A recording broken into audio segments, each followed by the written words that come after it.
Hello friends, मैं हूं देव और मैं आपका इस पढ़ाई के सुहाने सफर में हार्दिक स्वागत करता हूं। तो पिछले वीडियो में हमने बीपीसीएस 186 का यूनिट 5 पढ़ा था, जिसमें हमने स्ट्रेस मैनेजमेंट टेक्निक्स के बारे में थोड़ा सा इंट्रोडक्शन पढ़ा था कि कोपिंग किस प्रकार की होती है।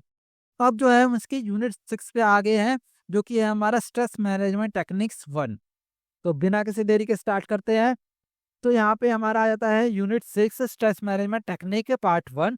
इसमें यहाँ पे हमारा स्ट्रक्चर दे रखा है। स्ट्रक्चर में मेनली ये है कि हम इस यूनिट में रिलैक्सेशन टेक्निक के बारे में पढ़ेंगे, meditation, yoga, mindfulness and bio feedback के बारे में पढ़ेंगे। ये सारी चीजें जो है यहाँ पे आ रखी हैं आपकी। हमारा ऑब्जेक्टिव क्या है इस यूनिट का कि आपको ये जो टेक्निक सारी हैं, इन सब के बारे में आपको पता होना चाहिए, यानी कि relaxation technique, meditation, yoga, mindfulness and bio feedback के बारे में आपको पता होना चाहिए, आप इसके बारे में बात कर पाए। तो चलिए अब आगे बढ़ते हैं और सीधा 6.2 रिलैक्सेशन टेक्निक पे आते हैं। तो रिलैक्सेशन टेक्निक क्या होती है? रिलैक्सेशन टेक्निक आप दे सकते हैं, स्ट्रेस मैनेजमेंट टेक्निक की बात कर रहा है तो स्ट्रेस मैनेज करने के लिए एक टेक्निक होती है जिसमें हम बॉडी और माइंड को रिलैक्स करने की बात करते हैं, कि हमें बॉडी और माइंड का रिलैक्स करना है। तो रिलैक्सेशन टेक्निक बहुत प्रकार की होती है, पर इस जो है इस सेक्शन में हमने जनरली जोबावास प्रोग्रेसिव मसल रिलैक्सेशन की बात की गई है यहाँ पे। तो जोबावा प्रोग्रेसिव मसल रिलैक्सेशन क्या है? इसमें हम जो है प्रोग्रेसिव वही है प्रोग्रेसिव मसल रिलैक्सेशन। हम जो है एक के बाद एक, यानी कि प्रोग्रेस जैसे होता है नीचे से ऊपर, पैर से लेकर सर तक के, धीरे धीरे करके पैर से स्टार्ट करेंगे, सर पे खत्म करेंगे। टेंस करते हैं मसल को, रिलैक्स करते हैं, टेंस करते हैं, रिलैक्स करते हैं, अलग अलग मसल ग्रुप को। तो इससे क्या है कि ये एक टेक्निक होती है जिससे कि हमारा जो है स्ट्रेस जो है कम हो जाता है। इसके बारे में जो इसमें काफी सारी चीजें बता रखी है, पर ये जो है इन यानी कि अच्छे फॉर्मेट में नहीं दे रखा। तो अच्छे फॉर्मेट में मैंने लिखा हुआ है, वहां पे आप देखते हैं।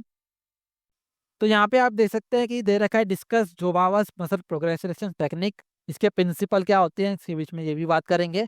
तो Jacobson's muscle progression sorry progressive muscle relaxation technique, जिसको हम पीएमआर भी बोलते हैं, इसमें क्या होता है कि हम सिस्टमेटिकली टेंस एंड रिलैक्स करते हैं मसल को, जैसे मैंने बताया पैर से लेकर सर तक का धीरे धीरे करते हैं। इसका काम क्या है, इसका गोल क्या है कि हमें फिजिकल और मेंटल टेंशन जो है उसको रिलीज करना है। देख, ऐसा क्यों करते हैं हम? इसका ऐसा मानना है कि फिजिकल जो रिलैक्सेशन होती है और मेंटल रिलैक्सेशन होती है,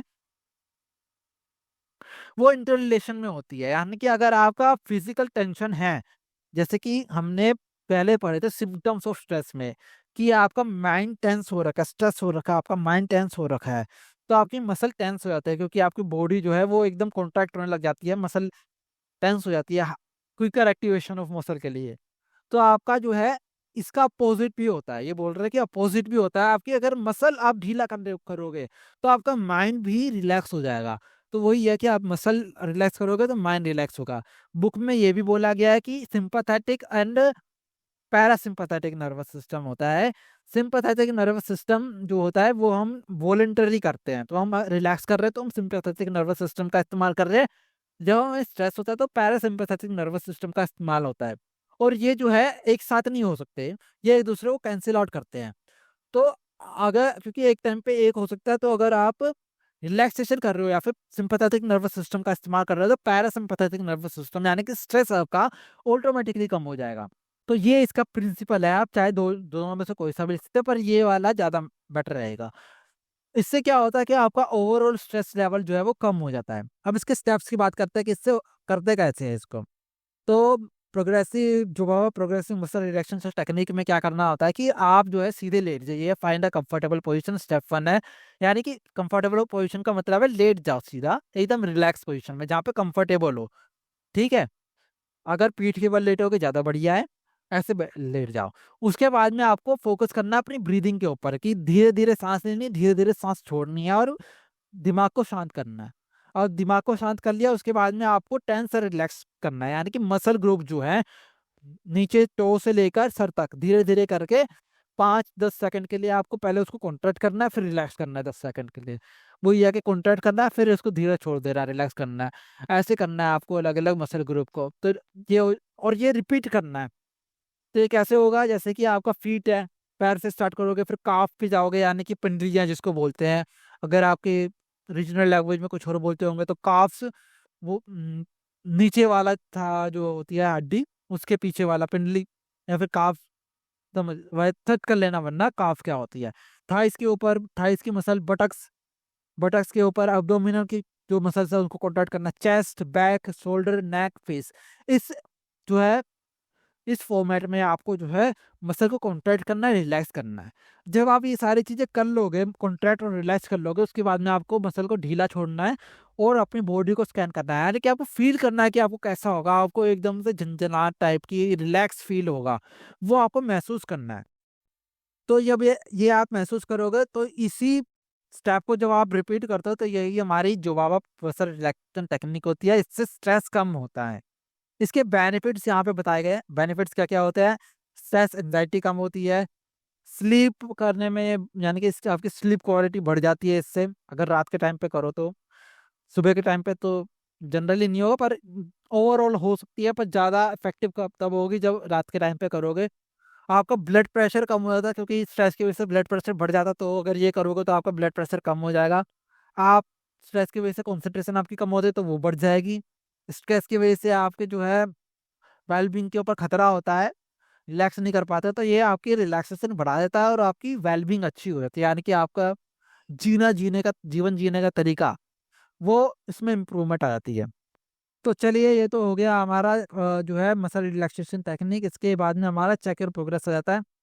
तो what is the main assumption of Jacobson's progressing muscle relaxation technique? तो जब मैंने बताया, आप कोई सा भी लिख सकते हो, पैरासिम्पैथेटिक वाला या फिर सिंपैथेटिक पैरासिम्पैथेटिक वाला लिख सकते हो, या फिर वो लिख सकते हो कि आप जो है मसल जो फिजिकल टेंशन है और मेंटल टेंशन है वो इंटरलेटेड होता है, कि अगर मसल माइंड रिलैक्स होगा तो जो है आपकी बॉडी रिलैक्स होगी, अगर आपकी बॉडी रिलैक्स होगी तो आपका माइंड रिलैक्स होगा। वो वाला भी आप जो है, दोनों में से कोई सा भी रिलेशन आप लिख सकते हो। इसके बाद में हमारा सेक्शन 6.3 आ जाता है, जो कि है मेडिटेशन। मेडिटेशन क्या होती है और मेडिटेशन के टाइप्स क्या होते हैं, डिफरेंट टाइप्स ऑफ मेडिटेशन होती है, ये सब हम इसमें जानेंगे। तो इस पे देख सकते हैं आप मेडिटेशन क्या होती है। तो मेडिटेशन एक तरीके से प्रैक्टिस होती है जिसमें हम माइंड को रीडायरेक्ट या फिर फोकस करते हैं। तो उससे हमारा जो है एक तरीके से माइंड के ऊपर कंट्रोल हो जाता है हमारा, हम उसको धीमा कर देते हैं, स्लो कर देते हैं। स्ट्रेस के समय हमारा माइंड जो है वो फास्ट हो जाता है, तो हम उसको स्लो करने की कोशिश करते हैं। इसके लिए हम उसको रीडायरेक्ट करते हैं या फिर उसको फोकस करते हैं। ये करने के मेडिटेशन करने के काफ़ी अलग-अलग तरीके होते हैं, हमारी बुक में भी काफ़ी अलग-अलग तरीके बता रखे हैं। पर इनके जनरली यही होता है कि फोकस करना किसी भी चीज़ पे, किसी भी थॉट पे, या फिर किसी भी सेंसेशन पे, किसी भी, यानी कि जैसे कि साँस लेते हो तो साँस लेने के सेंसेशन पे, या फिर हम कुछ फ़ील कर रहे हैं पेट में, या फिर सर में कुछ कहीं पे रिलैक्सेशन फ़ील कर रहे हैं, जैसे कि जुबावा मैंने मसल रिलैक्सेशन टेक्निक में लास्ट वाले में हम फ़ील कर रहे थे, वो फ़ील करना, सेंसेशन फ़ील करना। ये चीज़ें जो होती हैं ये हमारी सेंसेशन में आ जाती है। तो ये सारी चीज़ें में फोकस करना, इन ये जन टिपिकली ऐसा होता है। टाइप्स ऑफ मेडिटेशन होती है, डिफरेंट टाइप्स ऑफ मेडिटेशन है। माइंडफुलनेस मेडिटेशन होती है, जिसमें यह होता है कि हमें जो है प्रेजेंट मोमेंट में फोकस करते हैं। ट्रांसीडेंटल मेडिटेशन होती है, यानी कि मंत्रा या फिर कोई साउंड जो है उनको रिपीट करना, चांट करना, उसके ऊपर फोकस करना।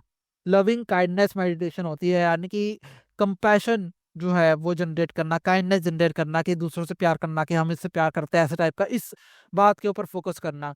गाइडेड मेडिटेशन होते हैं, कि कोई आपको गाइड कर रहा है मेडिटेशन के, जिसमें जनरली विजुअलाइजेशन जो होता है वो इन्वॉल्व होता है। इसके कुछ बेनिफिट्स होते हैं मेडिटेशन के।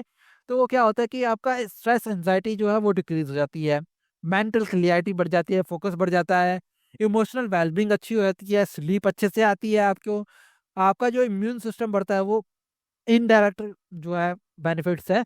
सेल्फ अवेयरनेस आपकी बढ़ती है, ये एक डायरेक्ट जो है बेनिफिट है इसका। और रिलेशनशिप में आपकी इंप्रूवमेंट आ जाती है, क्योंकि आप खुद को समझ जाते हो तो आप रिलेशनशिप को अच्छे से हैंडल कर पाते हो। तो ये सारे इसके बेनिफिट्स होते हैं। जो मेडिटेशन यहाँ पे बताई गई है अलग अलग प्रकार की, ये अलग अलग लोगों के लिए काम करती है। अलग, किसी को कोई कुछ चीज़ सूट करती है, किसी को कोई चीज़ सूट करती है, पर ऐसा नहीं कि सबको सब चीज़ सूट करेगी। पर हाँ, ये चीज़ है कि ये रिपीटिशन के ऊपर काम करती है, एक बार करने से कुछ नहीं होता, इसको रिपीटेडली करेंगे तब जाके इसका इफेक्ट दिखता है। ये सारे जो बेनिफिट्स थे, ये सारे बेनिफिट्स सब दिखते हैं। तो ये तो हो गया हमारा मेडिटेशन का। यहाँ पे कुछ एक्स्ट्रा चीजें भी, माइंडफुलनेस ट्रांसcendental तो होगी। यहाँ पे विपासना मेडिटेशन भी बता रखा है। वही है कि सैफ ओवर अपने आप को देखना, लविंग काइंडनेस तो मैंने बता ही दिया। चक्रा मेडिटेशन वही है कि चक्रा विजुअलाइज करना, वही सारे हैं आपके। और बेनिफिट्स भी हमने यहाँ पे बताई दिया है। यहाँ पे बॉक्स सब वन में हमें एक सिंपल वे मेडिटेशन बता रखा है कि क्लोज योर आइज, और आप कोई मंत्र रिपीट करो या फिर सांस के ऊपर ही ध्यान दे लो। किसी भी प्रकार से ये जो है मेडिटेशन का आप कर सकते हो। इसके बाद में हमारा चेक योर प्रोग्रेस सेकंड आ जाता है। तो इसमें सबसे पहले ये पूछ रहा है कि व्हाट इज ट्रांसेंडेंटल मेडिटेशन। तो वही है कि मंत्र या फिर चांटिंग करना, मंत्र पढ़ना, साउंड के ऊपर कोई म्यूजिकल साउंड है उसको सुनना, तो वो जो है ट्रांसेंडेंटल मेडिटेशन में आता है।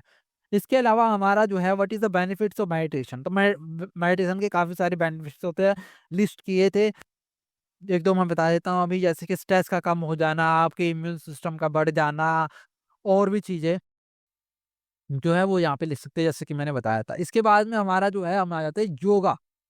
योगा का क्या है? योगा जो होता है, योगा अगर हम हिस्टोरिकली देखें, योगा का मतलब होता है योग, यानी कि हम हमारी कॉन्शियसनेस और यूनिवर्स का योग, जो हमारे सराउंडिंग है एनवायरनमेंट, उसका योग। तो उसको योगा बोलते हैं जनरली। तो ये तीन प्रकार के होते हैं योगा। कर्म योगा होता है, भक्ति योगा होता है, और जन जनानन योगा ये होता है। कर्म योगा क्या होता है कि एक्शंस, एक्शंस के ऊपर होता है कि काम करना ही योगा, यानी कि वो योग है कि हम काम करने पे ध्यान दे रहे हैं। योग उसका हम एक हो रहे हैं एनवायरनमेंट से, काम के द्वारा। भक्ति डिवोशन के द्वारा हम जो है एनवायरनमेंट से जो है एक हो रहे हैं, भगवान से या फिर एनवायरनमेंट से। कुछ लोग एनवायरनमेंट बोलेंगे या फिर भगवान बोलेंगे। नेचर, एनवायरनमेंट थोड़ा सा वैसे वर्ड हो गया साइंटिफिक वर्ड, पर नेचर जो जनरली बोला जाता है, नेचर या फिर भगवान, जो भी बोलो आप। और नॉलेज के द्वारा हम जो है नेचर या फिर भगवान से हो रहा है, तो उसको हम जनन योगा बोलते हैं। ये हो गया तीन मेजर टाइप ऑफ योगा। पर फोर टाइप ऑफ योगा बाद में जाके हमारा बना था, जो कि पतंजलि द्वारा दिया गया था, जिसको हम आजकल योगा बोलते हैं। वो होता है हमारा अष्टांग योग, जिसको पावर योगा भी बोलते हैं। पावर योगा, और इसके काफी सारे इफेक्ट्स होते हैं, डायमेंशंस होते हैं। जैसे कि इसमें आसनास आ जाते हैं काफी सारे, निस्ट्रेन्स आ जाते हैं, यहाँ पे हेल्थी ऑब्जर्वेशंस आ जाती है, नियम जिसको बोलते हैं, यम नियम। सेंसरी विड्रॉल्स हो सकता है, पर प्रत्याधार, ध्यान, कंसंट्रेशन करना, मेडिटेशन, हायर कंसंट्रेशन, ब्रीदिंग, वो ये प्राणायाम, और ये सारी चीजें जो है ये अष्टांग योग, अष्टांग योग का ये पार्ट है। आप यहाँ पे देख सकते हैं अष्टांग आठ, यानी कि अष्ट का मतलब आठ होता है, अष्टांग योग। तो यहाँ पे आठ जो है इसके दे रखे हैं, आठ डायमेंशन। तो ये सारी चीजें जो होते हैं, ये योगा जो मिलके होती है, ये सारी चीजें मिलके अष्टांग योग बनाते हैं, जो पतंजलि, महर्षि पतंजलि द्वारा दी गई थी। तो ये हो गया हमारा जो है फिजिकल बैकग्राउंड। इसके बाद में हमारे आसन आ जाते हैं, फिर प्राणायाम भी आ जाते हैं। डिटेल में अभी हम देखते हैं, अभी एक फॉर्मेट मैंने बना रखा है उसमें देखते हैं। तो discuss yoga and there different types of asanas and pranayama. तो ये सारा हो गया। योगा क्या होता है? यूनियन होता है कॉन्शियसनेस एंड बॉडी, आपकी आत्मा और शरीर या फिर नेचर का यूनियन होता है। इसमें क्या होता है कि मेन गोल क्या होता है? सेल्फ रियलाइजेशन को, योगा का गोल होता है सेल्फ रियलाइजेशन होता है। इसमें हम काफी सारे पोस्चर्स, फिजिकल पोस्चर जिसको आसनास बोलते हैं, उसका इस्तेमाल करते हैं। ब्रीदिंग एक्सरसाइजेस का इस्तेमाल करते हैं। आठ जो डायमेंशन थे उनका भी इस्तेमाल करते हैं, पर वो डेफिनेशन में नहीं दिया गया है, पर वो भी आएंगे आपके, जिसमें नियम और प्रत्याधार और ये सारी चीजें आ जाती हैं आपकी। अब यहाँ पे हम जो है मेनली आसन्स पे आता है कि आसन्स और बॉडी पोस्चर्स। तो बहुत ही अलग अलग प्रकार के पोस्चर्स होते हैं। सम कॉमन वंस जो हैं वो यहाँ पे आ जाते हैं। वीरभद्रा आसन, यानी कि वॉरियर पोज जिसको इंग्लिश में बोलते हैं। इससे हमारी टांग, हाथ, बैक, ये सारी चीजें जो है मजबूत होती है। तो ये जो पोज है इसको वीरभद्रा आसन बोलते हैं, पोस्चर है ये, आसनास हैं। अब जनरली जो आसन या फिर योगा होता है, ये वेस्टर्न जो है सोच है। वेस्टर्न में योगा का मतलब होता है कि फिजिकल फिटनेस, पर इंडिया में जो योगा का मतलब, योग का मतलब होता है physical fitness with emotional and environmental, यानी कि आपके सराउंडिंग के साथ में योग करना है, यानी कि मिलन होना, आपका एक बन जाना उसके साथ में, आपके हायर कॉन्शियसनेस पे पहुंचना, उसको बोलते हैं। तो उसके हिसाब से अगर देखा जाए तो वो जनरली हमारे आसंस को ही देखते हैं। प्राणायाम बहुत कम होता है, पर प्राणायाम भी होता है। पर आजकल क्या है कि इंडिया में भी काफ़ी बार हम डीप में नहीं जाते, तो हम सिर्फ प्राणायाम पे ही अटक जाते हैं और काफ़ी उसके डीप में नहीं जा पाते, और बाकी चीज़ें जो है 8 डायमेंशन, बाकी के 2 तो ये हो गए, पर बाकी के 6 डायमेंशन जो है उसको ओवरलुक कर देते हैं। तो ये हो गया वॉरियर पोज। इसके बाद में हमारा त्रिकोण आसन होता है, जिसको ट्राइगल पोज बोलते हैं। इससे भी हमारे जो है लेग, स्पाइन, शोल्डर, ये सारी चीजें स्ट्रेंथन होती है। भुजंग आसन होता है, यहाँ पे दे रखा है भुजंग आसन, कोबरा पोज बोलते हैं इसको। फिर हमारा धनु आसन या फिर बो पोज हो जाता है, ये दे रखा है यहाँ पे बो पोज, यानी कि पैरों को पकड़ के ऐसे यू शेप में जाना। इससे हमारे जो है फ्रंट बॉडी बहुत ज्यादा स्ट्रेच होती है, हमारी बैक बहुत स्ट्रेच होती है। फ्लेक्सिबल बैक के लिए ये पोज करना चाहिए। इसके बाद में हमारा सब आसन होता है, जो कि कोर्स पोज बोलते हैं जिसको, सब आसन। ये रिलैक्सेशन के लिए बेस्ट होता है। जो जुबावा मसल रिलैक्सेशन टेक्निक थी, उसके लिए हमें लेटना है, तो आपको लेटने के लिए ये पोज आप इस्तेमाल कर सकते हो, कोप पोज। ये जनरली बहुत ही रिलैक्सिंग पोज होता है। ये तो हो गया एक पार्ट आसनास। अब प्राणायाम पे आते हैं। प्राणायाम का मतलब क्या होता है कि ब्रीदिंग एक्सरसाइजेस, जिससे कि एनर्जी फ्लो या फिर जो है वो फील करना है श्वास को हम एनर्जी बोलते हैं, क्योंकि ऑक्सीजन हमारी बॉडी में जाके कंबशन जो है करती है, जिसको हम रिस्पिरेशन बोलते हैं, रेस्पायरेशन। ब्रीदिंग और रेस्पिरेशन में अंतर होता है, ये आपने साइंस में पढ़ा होगा वैसे। अगर नहीं भी पढ़ा होगा, क्योंकि ये टॉपिक थोड़ा सा साइकोलॉजी वाला है, अगर आप अलग है बीएससी के नहीं है स्टूडेंट, तो भी मैं बता देता, रेस्पायरेशन जो होता है वो अलग होता है, वो हमारे सेल्स में होता है, और ब्रीदिंग अलग होती है। तो सेल वाले रेस्पिरेशन की बात हो रही है, जो ऑक्सीजन के द्वारा होते हैं, उससे एनर्जी बनती है। तो एनर्जी फ्लो को प्रमोट करना या फिर ये सारी चीजें, ब्रीदिंग को फील करना, ये प्राणायाम में आ जाता है। इसमें काफी अलग अलग प्रकार के प्राणायाम होते हैं, जैसे कि अनुलोम विलोम प्राणायाम है, जिसमें हम एक नाक को बंद करते हैं, फिर दूसरे नाक को खोल के उसमें सांस लेते हैं, छोड़ते हैं, फिर एक को बंद करते हैं, दूसरे को खोल के सांस लेके, यानी कि एक से खींचेंगे, दूसरे से छोड़ेंगे, फिर दूसरे से खींचेंगे, पहले से छोड़ेंगे। ये होता है अनुलोम विलोम। इसमें बाद में फिर हमारा आ जाता है कपाल भारती प्राणायाम। कपाल भारती में क्या होता है कि हम पेट एनर्जेटिकली पेट को अंदर छोड़ते हैं, सांस छोड़ते हैं, पेट को अंदर खींचते हैं, सांस छोड़ते हैं। ये होता है कपाल भारती। फिर भ्रमरी प्राणायाम हो जाता है यहाँ पे। भ्रमरी में क्या होता है कि हम बी की जैसे सांस निकालते हैं, जैसे कि ऐसे करके, यानी कि कान, आजकल जैसे कि रामदेव बाबा ज्यादा चल रहा है, तो कान में अंगूठा डाल के आंखें बंद करके चारों उंगलियों से, उसके बाद में ऐसे बी की जैसे साउंड निकालना है, इसको भ्रमरी बोलते हैं। उज्जैन प्राणायाम में क्या होता है कि हम ऐसे कुछ इस प्रकार से आवाज निकालते हैं, ऐसे टाइप की, इस प्रकार से, जैसे कि श्वास खींच रहे हो आप गले को अटका के। उज्जैनी प्राणायाम का आप या फिर यूट्यूब पे सर्च कर सकते हो, आपको मिल जाएगा काफी सारे उसकी नॉइसेस। तो वो जो है उज्जैनी प्राणायाम में आती है। इससे भी आपकी जो है फोकस और जो है रिलैक्सेशन बढ़ती है। इसके बाद में हमारा आती है नाड़ी शोधन प्राणायाम, जिसमें अल्टरनेट नोस्ट्रल ब्रीदिंग हो जाती है जिसमें। तो इसके बारे में भी आप अगर ज्यादा डिटेल में जानना चाहे तो देख सकते हैं। तो ये सारे हो गए हमारे प्राणायाम। अब जो हमने वहां पे आसन बताए और यहाँ पे जो आसन है वो थोड़े अलग हैं, पर आप कोई से भी लिख सकते हो। पद्मासन है, यहाँ पे सुखासन है, सिद्धासन है बैठना, यानी कि सिंपल आसन, वज्रासन, ये सारी चीजें होगी।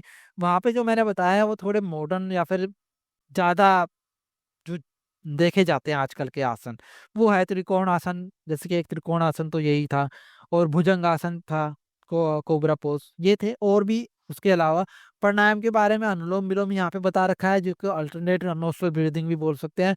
और भी जो बताए हैं वो सारे भी प्राणायाम है, एक्स्ट्रा इन्फॉर्मेशन, वो भी आप यहाँ पे लिख सकते हो। इसके बाद में हमारा जो है चेक योर प्रोग्रेस 3 आता है। What are the 3 main types of yoga?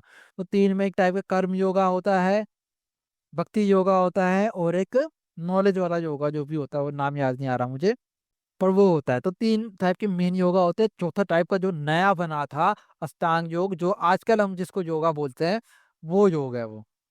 तो इसके बाद में हमारा सेक्शन 6.5 माइंडफुलनेस आ जाता है। माइंडफुलनेस क्या होता है कि प्रेजेंट टाइम में अवेलेबल रहना। इसके बारे में जो मेनली डेफिनेशन बताई गई है, जो ज्यादा काम किया है, वो कबाल्ट जिन के द्वारा या 1990 के द्वारा उन्होंने डेफिनेशन भी दी थी इसकी।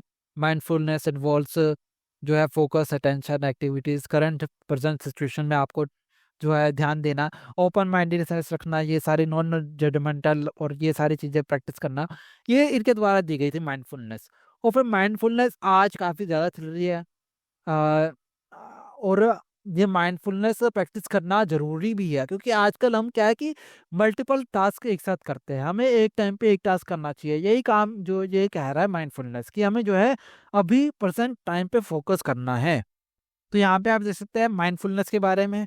माइंडफुलनेस का मतलब होता है कि आपकी अवेयरनेस, अपने थॉट्स, अपनी फीलिंग, अपनी फिजिकल सेल्फ सेंसेशन, आपको क्या फील हो रहा है, आपके सराउंडिंग के ऊपर, कि आसपास क्या हो रहा है, इनके ऊपर आपकी प्रेजेंस, ये अवेयरनेस, इसको माइंडफुलनेस बोलते हैं। यानी कि प्रेजेंट टाइम में आपका रहना।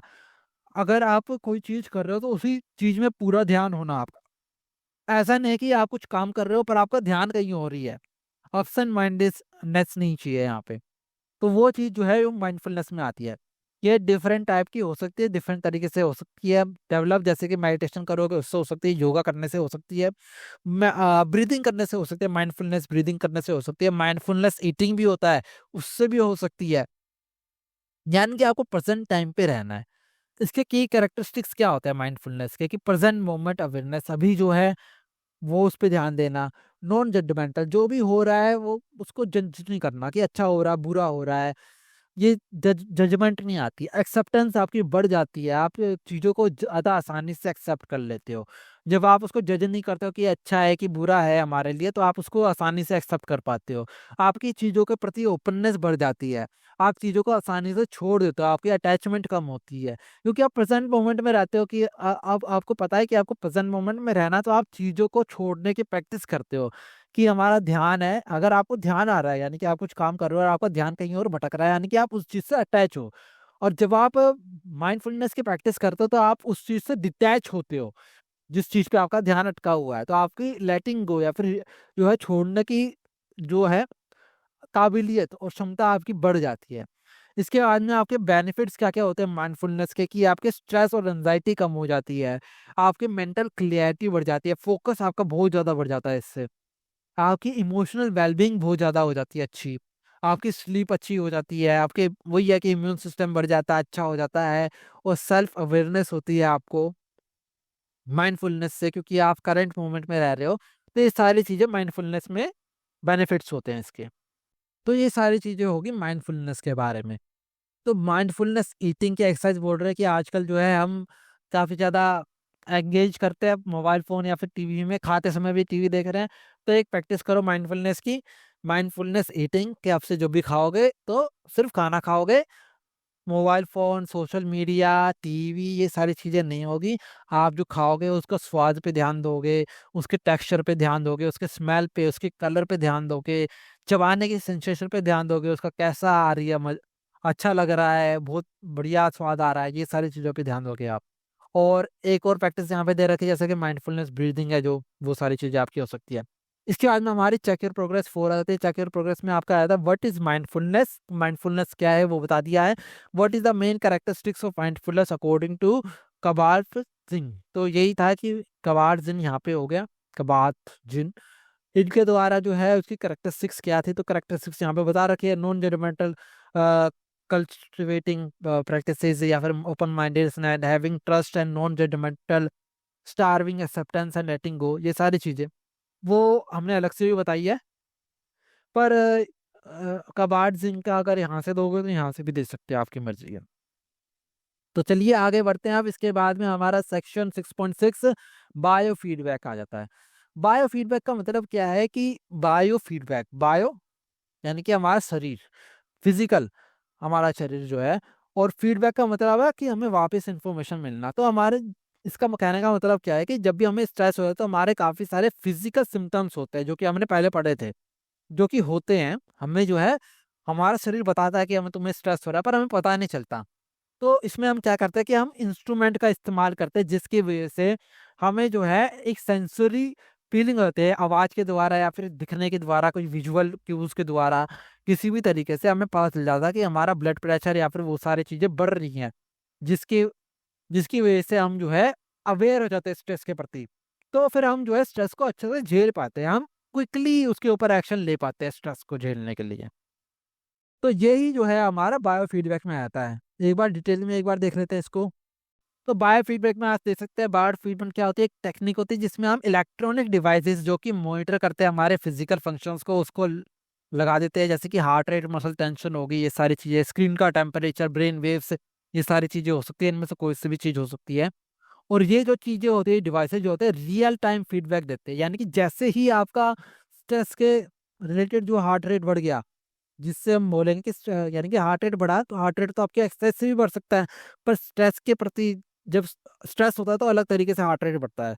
तो वो एक स्पेसिफिक कॉन्फ़िगर होता है, तो उसको अगर वैसा हार्ट रेट बढ़ रहा है तो आपका जो है वो सिग्नल दे देगा आपको, वो एक क्यू देगा आपको, या तो विजुअल होगा वो, या फिर आपका किसी भी तरीके से हो सकता है।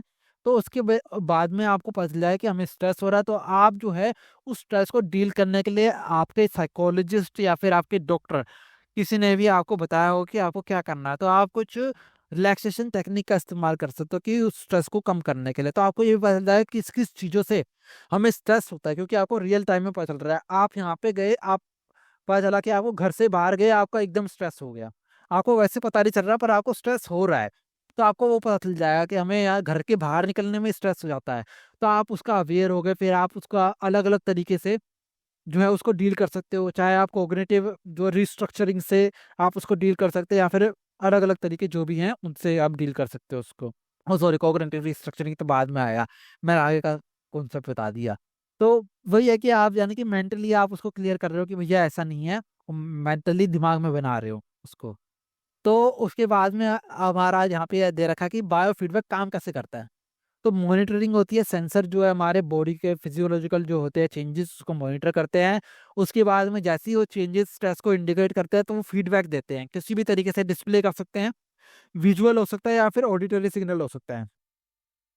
विजुअल यानी कि कोई बीप या लाइट जल रही है, ऑडिटरी हो सकता है कि बीप बीप साउंड आ रही है, तो ये सारी चीजें फीडबैक होती है, तो फीडबैक मिल जाती है हमें। जब हम फीडबैक होते हैं तो हम लर्निंग होती है, यानी कि हम पता चल जाता है हमें, हमें पता चलता है किस किस चीजों से हमें स्ट्रेस हो रहा है, और हम उसमें जो है इमीडिएटली जो है स्ट्रेस रिलेटेड जो एक्सरसाइजेज हैं वो कर सकते हैं, और हम जो है उस स्ट्रेस को कम कर सकते हैं, कम जो है कम कर सकते हैं। इसके बेनिफिट्स क्या होते हैं? इसके बेनिफिट्स होते हैं स्ट्रेस रिडक्शन होता है, एंजाइटी हो जाता है, आपको पता भी चल जाता है कि कहाँ स्ट्रेस हो रहा है, आपकी फिजिकल हेल्थ काफ़ी ज़्यादा इंप्रूव हो जाती है, आपकी परफॉर्मेंस बढ़ जाती है, सेल्फ अवेयरनेस बढ़ जाती है कि किस किस चीज़ों में हो रहा है स्ट्रेस, सेंस ऑफ कंट्रोल आपका बढ़ जाता है कि हम उसको स्ट्रेस को कंट्रोल कर सकते हैं, कि अगर स्ट्रेस हो रही है तो आप कंट्रोल भी कर पा रहे हो ना, क्योंकि आपके जो है आप स्ट्रेस मैनेजमेंट टेक्निक को एम्प्लॉय कर रहे हो, तो उसकी वजह से आपकी स्ट्रेस मैनेज हो रहा है, तो आप उसको जो है कंट्रोल करने के लिए आपको जो है कॉन्फिडेंस भी आ जाता है इसमें।